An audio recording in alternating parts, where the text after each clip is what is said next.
താമരശ്ശേരിയിലെ 15-കാരൻ ഷഹബാസിനെ കൊലപ്പെടുത്തിയ കേസിലെ പ്രതികൾ SSLC പരീക്ഷ എഴുതുന്നതിനെതിരെ ഇന്നും പ്രതിഷേധം. പ്രതിപക്ഷ വിദ്യാർത്ഥി സംഘടനകളുടെ നേതൃത്വത്തിലാണ് പ്രതിഷേധം തുടരുന്നത്. കൊലക്കേസ് പ്രതികളായ വിദ്യാർത്ഥികളെ പരീക്ഷ എഴുതാൻ അനുവദിക്കരുതെന്നാണ് ഇവരുടെ ആവശ്യം. വിശദാംശങ്ങളുമായി റിയാസ് KMR ചേരുന്നു. റിയാസ്, കഴിഞ്ഞ ദിവസം ഈയൊരു പ്രതികൾ പരീക്ഷ എഴുതുന്നതിനിടയിൽ സംഭവിച്ച നാടകീയ രംഗങ്ങളും സംഘടനകളുടെ ആ ഒരു അറസ്റ്റും അതേപോലെ മതിൽ ചാടി കടന്നുള്ള പ്രതിഷേധവും ഒക്കെ നമ്മൾ കണ്ടു. ഇന്നും അതിനേക്കാളും കടുത്ത രീതിയിലായിരിക്കും പ്രതിഷേധം ഉണ്ടാവുക, അല്ലേ? തീർച്ചയായും കാളിദാസ്, ആദ്യം തന്നെ ഗുഡ് മോർണിംഗ്. എന്തായാലും ഇന്നും സമരഭരിതമായിരിക്കും ഈ ഒരു അന്തരീക്ഷം എന്നുള്ളതാണ് പ്രതീക്ഷിക്കപ്പെടുന്നത്. ഇന്ന് ഇപ്പോൾ പ്രതിപക്ഷ വിദ്യാർത്ഥി സംഘടനകളാണ് ഇവിടേക്ക് സമരം പ്രഖ്യാപിച്ചിരിക്കുന്നത്. വെള്ളിമാട് കുന്ന് ജുവനൈൽ ഹോമിന് മുൻപിലേക്കാണ് KSUവും MSFും പോലുള്ള പ്രതിപക്ഷ വിദ്യാർത്ഥി സംഘടനകൾ സമരം പ്രഖ്യാപിച്ചിരിക്കുന്നത്. അല്പസമയത്തിനകം തന്നെ MSF പ്രവർത്തകർ ആദ്യം എത്തുമെന്നുള്ള സൂചനകളാണ് നമുക്ക് ലഭിക്കുന്നത്. അത് കഴിഞ്ഞ് 8 മണിയോടുകൂടിയായിരിക്കും KSUവിന്റെ സമരം ഇവിടെ തുടങ്ങുക. കഴിഞ്ഞ ദിവസത്തെ പരീക്ഷയെ സംബന്ധിച്ച് അതിൽ നിന്നും വ്യത്യസ്തമായി ഇന്നത്തെ ഒരു പ്രത്യേകത എന്ന് പറയുന്നത് ഒരു പ്രതി കൂടി അധികം വർദ്ധിച്ചിരിക്കുന്നു എന്നുള്ളതാണ്. അതുകൊണ്ട് തന്നെ കഴിഞ്ഞ ദിവസം ഒന്നാമത്തെ SSLC പരീക്ഷ എഴുതാൻ വെള്ളിമാട് കുന്ന് ജുവനൈൽ ഹോമിൽ ഷഹബാസ് വധക്കേസിലെ 5 പ്രതികളായ വിദ്യാർത്ഥികളായിരുന്നു ഉണ്ടായിരുന്നതെങ്കിൽ ഇന്നത് 6 പ്രതികളായി മാറിയിരിക്കുന്നു. 6 പ്രതികളാണ് ഇന്നത്തെ SSLC പരീക്ഷ ഇവിടെ വെള്ളിമാട് കുന്ന് ജുവനൈൽ ഹോമിൽ പ്രത്യേകം സജ്ജമാക്കിയ പരീക്ഷാ കേന്ദ്രത്തിൽ എഴുതുക.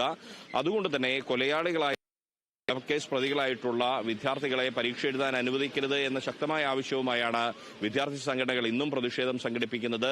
നമ്മൾ കണ്ടതാണ്, ആദ്യത്തെ ദിവസം തന്നെ വളരെ ശക്തമായ രീതിയിലുള്ള ഒരു പ്രതിഷേധം, വ്യാപകമായ ഒരു പ്രതിഷേധം, തുടർച്ചയായി ഇടവേളകളില്ലാതെ ഒരു 11 പ്രതിഷേധങ്ങൾ തുടർച്ചയായി ഒന്നിനു പിറകെ ഒന്നായി പരീക്ഷ തുടങ്ങുന്നതിന് മുൻപ് തന്നെ രാവിലെ 6:30 അന്നത്തെ ദിവസം തുടങ്ങിയ പ്രതിഷേധം പിന്നീട് പരീക്ഷ അവസാനിക്കുന്ന ഏകദേശം 12 മണി വരെ ഇവിടെ തുടരുന്ന ഒരു സാഹചര്യം. എന്നാൽ പോലീസ് കനത്ത സുരക്ഷ നേരിടുന്ന ഒരു സാഹചര്യമുണ്ടായിരുന്നു. പക്ഷെ അതിനിടയിൽ പോലും ഇതിന്റെ ഈ ജുവനൈൽ ഹോമിന്റെ വെള്ളിമാട് കുന്ന് ജുവനൈൽ ഹോമിന്റെ ഒരു പ്രശ്നം എന്ന് പറയുന്നത് ഇതിന്റെ കൾ ഇല്ലാത്ത പ്രദേശങ്ങളുണ്ട്. സാധാരണ ഈ ജുവനൈൽ ഹോമിൽ നിന്ന് അന്തേവാസികൾ ചാടിപ്പോകുന്ന വാർത്തകൾ നമ്മൾ നിരന്തരം ചെയ്യാറുള്ള ഒരു വാർത്തകളാണ്. അതിന്റെ പ്രധാനപ്പെട്ട കാരണം ഇപ്പോഴും ഇതിന് കൃത്യമായൊരു ചുറ്റുമതിൽ ില്ല എന്നുള്ളത് ഒരു വസ്തുതയായി തന്നെ ഇവിടെ നിലനിൽക്കുന്നുണ്ട്. ആ പഴുതുകളുള്ള ഒരു ചുറ്റുമതിൽ തകർന്നു കിടക്കുന്ന ഭാഗങ്ങളിലൂടെ എല്ലാം തന്നെ കഴിഞ്ഞ ദിവസം യൂത്ത് കോൺഗ്രസിന്റെ പ്രവർത്തകർ, KSUവിന്റെ പ്രവർത്തകർ ഇതിനകത്തേക്ക് കോമ്പൗണ്ടിനകത്തേക്ക് കയറുന്ന ഒരു സാഹചര്യം ഉണ്ടായിരുന്നു. അവരെ പിന്നീട്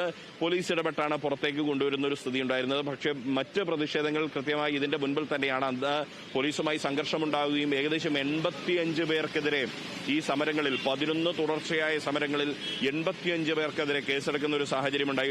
സമീപകാലത്ത് പോലീസ് ഒരു സമരത്തിന്റെ പേരിൽ ഏറ്റവും കൂടുതൽ ആളുകൾക്കെതിരെ എടുത്ത സമീപകാലത്തെ ഏറ്റവും വലിയൊരു കേസുകൾ എന്ന് വേണമെങ്കിൽ നമുക്ക് അതിനെ വിശേഷിപ്പിക്കാം. അങ്ങനെ 85 പേർക്കെതിരെ ഈ സമരത്തിന്റെ പേരിൽ കേസെടുക്കുന്ന ഒരു സാഹചര്യമുണ്ടായി. ഭാവമില്ല എന്ന് പറഞ്ഞുകൊണ്ട് തന്നെയാണ് ഇന്നും വിദ്യാർത്ഥി സംഘടനകൾ പ്രതിഷേധം തുടരാൻ പോകുന്നത്. ഇന്നിപ്പോൾ അല്പസമയത്തിനകം ഇവിടേക്ക് MSFന്റെ പ്രതിഷേധം ആദ്യം എത്തുമെന്നുള്ള സൂചനകളാണ് ഈ ഘട്ടത്തിൽ നമുക്ക് ലഭിക്കുന്നത്. അത് കഴിഞ്ഞായിരിക്കും KSU പ്രവർത്തകർ ഇവിടേക്ക് വരിക. ശക്തമായ പ്രതിഷേധം തന്നെയായിരിക്കും ഇന്നും ഉണ്ടാവുക. വലിയൊരു പോലീസ് സന്നാഹം, വലിയൊരു പോലീസിന്റെ ബന്ദോബസ്ത് ഇപ്പോൾ തന്നെ ഇവിടെ വെള്ളിമാട് കുന്നിലെ ഈ ജുവനൈൽ ഹോം പരിസരത്ത് ഒരുക്കിയിട്ടുണ്ട്. കാരണം ഈ പ്രതിഷേധത്തെ ഏത് വിധേനയും പ്രതിരോധിക്കുക. കാരണം ഇന്നിപ്പോൾ വിദ്യാർത്ഥികൾ പരീക്ഷ എഴുതുന്ന ഒരു സാഹചര്യം എന്ന് പറയുന്നത് ജുവനൈൽ ജസ്റ്റിസ് ബോർഡിന്റെ നിർദ്ദേശമുണ്ട്. ഇവരെ പരീക്ഷ എഴുതാൻ അനുവദിക്കണം എന്നുള്ള ഒരു നിർദ്ദേശം ഒരു ജുഡീഷ്യൽ സംവിധാനത്തിന്റെ ഭാഗത്തുനിന്നുമുണ്ട്. അതുകൊണ്ട് തന്നെ പോലീസിന് അതിനുള്ള സുരക്ഷ ഒരുക്കിയേ പറ്റൂ. അതുകൊണ്ട് തന്നെ പൊതുവികാരം അതിനെതിരാണ്. കാരണം പൊതുവികാരം പൊതുവെ ഒരു പൊതുസമൂഹത്തിന്റെ വികാരം ഈ വിദ്യാർത്ഥികളെ പരീക്ഷ എഴുതാൻ അനുവദിക്കരുത് എന്നുള്ളത് തന്നെയാണ്. പക്ഷെ അപ്പോഴും നിയമത്തിന്റെ ഒരു വശം കൂടി നമ്മൾ പരിശോധിക്കുമ്പോൾ അവർക്ക് പരീക്ഷ എഴുതാനുള്ള സംവിധാനങ്ങൾ ഒരുക്കേണ്ടത് പോലീസിന്റെ ഒരു ബാധ്യതയായി, നിയമപരമായ ബാധ്യതയായി മാറുന്നു എന്നുള്ളതും ഒരു വിഷയം തന്നെയാണ്.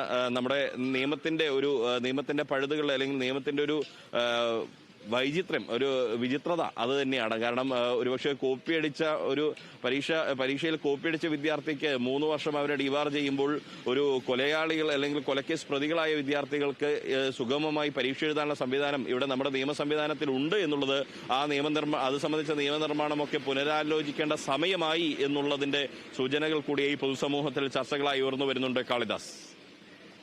തീർച്ചയായും റിയാസ്, എന്തായാലും റിയാസ് സൂചിപ്പിച്ച പോലെ തന്നെ കഴിഞ്ഞ ദിവസം ഈ ഒരു സമരത്തിൽ 85 പേർക്കെതിരെ കേസെടുത്തെങ്കിൽ ഇന്നത് കൂടാനേ സാധ്യതയുള്ളൂ. കാരണം തങ്ങളുടെ ആ ഒരു സംഘടനാ ശക്തി തെളിയിക്കാൻ അതേപോലെ തന്നെ റിയാസ് സൂചിപ്പിച്ച പോലെ തന്നെ പൊതുസമൂഹത്തിൻ്റെ ആ ഒരു അഭിപ്രായത്തിനെ മാനിക്കാൻ അല്ലെങ്കിൽ പൊതുസമൂഹത്തിനൊപ്പം നിൽക്കുന്നു എന്നുള്ള ആ ഒരു ആ ഒരു ആ ഒരു ഐക്യദാർഢ്യം കാണിക്കാൻ തീർച്ചയായും സംഘടനകളെല്ലാം കൂടുതൽ ശക്തിയോടെ തന്നെ ഇന്ന് പ്രതിഷേധിക്കും എന്ന് തന്നെയാണ് ഈ നിലവിലെ സാഹചര്യങ്ങളിൽ നിന്ന് തന്നെ മനസ്സിലാകുന്നത്, അല്ലേ? പ്രതിഷേധം ശക്തമാക്കും. പക്ഷേ ഈ സംഘർഷാത്മകമായ സാഹചര്യം ഒഴിവാക്കുക എന്ന രീതിയിലേക്ക് വിദ്യാർത്ഥി സംഘടനകളും ആലോചിച്ചു തുടങ്ങിയിട്ടുണ്ട്. കാരണം നിരന്തരം പോലീസുമായി ഏറ്റുമുട്ടിയതുകൊണ്ട് കാര്യമായ ഗുണം ഇക്കാര്യത്തിൽ ഉണ്ടാവുന്നില്ല. പക്ഷെ അതിനപ്പുറത്തേക്ക് ഈ കൊലക്കേസ് പ്രതികളായ വിദ്യാർത്ഥികൾ പരീക്ഷ എഴുതുന്നതിന്റെ ഒരു സാമൂഹികമായ ഭവിഷ്യത്ത് അല്ലെങ്കിൽ അത് പുതുതലമുറയുടെ മനസ്സിലുണ്ടാക്കാവുന്ന ഒരു തെറ്റായ ഒരു ചിന്ത, ഒരു തെറ്റായ സന്ദേശം, അത് പൊതുസമൂഹത്തിന് മുൻപിൽ അവതരിപ്പിക്കുക എന്ന രീതിയിൽ ഇനിയുള്ള ദിവസങ്ങളിൽ ഇനിയിപ്പോൾ 9 പരീക്ഷകളാണ് ഉൾപ്പെടെ. അപ്പോൾ ആ 9 പരീക്ഷകൾ നടക്കുന്ന ദിവസങ്ങളിലും 9 ദിനങ്ങളിലും ഒരു ക്രിയാത്മകമായ സമരമാർഗങ്ങൾ ആവിഷ്കരിക്കുക എന്ന ചിന്തയിലേക്ക് വിദ്യാർത്ഥി സംഘടനകളും ആലോചിച്ചു തുടങ്ങിയിട്ടുണ്ട്. പക്ഷേ ഇന്ന് സാധാരണ പോലെ ഇവിടത്തേക്ക് മാർച്ച് തന്നെയായിരിക്കും നടക്കുക എന്നുള്ള സൂചനകളാണ്. ഒരു പ്രതിഷേധ ധർണയോ അല്ലെങ്കിൽ പ്രതിഷേധ മാർച്ചോ ആയിരിക്കും നടക്കുക.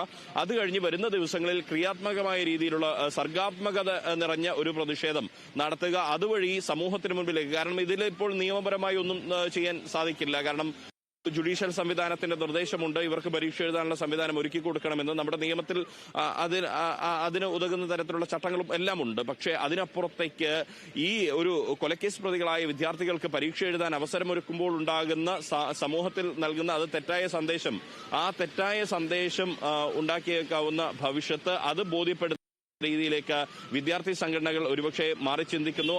അത്തരമൊരു കടക്കുന്നു എന്നുള്ളതാണ് അവരുടെ ചർച്ചകളിൽ നിന്നും നമുക്ക് വ്യക്തമാകുന്നത്. പക്ഷേ അത് ഏത് തരത്തിലുള്ള സമര രീതിയായിരിക്കും ആവിഷ്കരിക്കുക എന്നുള്ളത് വരും ദിവസങ്ങളിൽ അവരുടെ സമരം കൂടി നമുക്ക് കാണേണ്ടതുണ്ട്, നേരിട്ട് കാണേണ്ടതുണ്ട്. കാരണം അത് വീണ്ടും ഇതുപോലെ സംഘർഷഭരിതമായ സമരം തന്നെയായിരിക്കുമോ? കാരണം ഇതൊരു വൈകാരികമായ ഒരു പ്രശ്നമാണ്. ആ വൈകാരികമായ പ്രശ്നത്തെ എങ്ങനെയായിരിക്കും വിദ്യാർത്ഥി സംഘടനകൾ കൂടി എടുക്കുക എന്നുള്ളതും വലിയൊരു വിഷയം തന്നെയാണ്.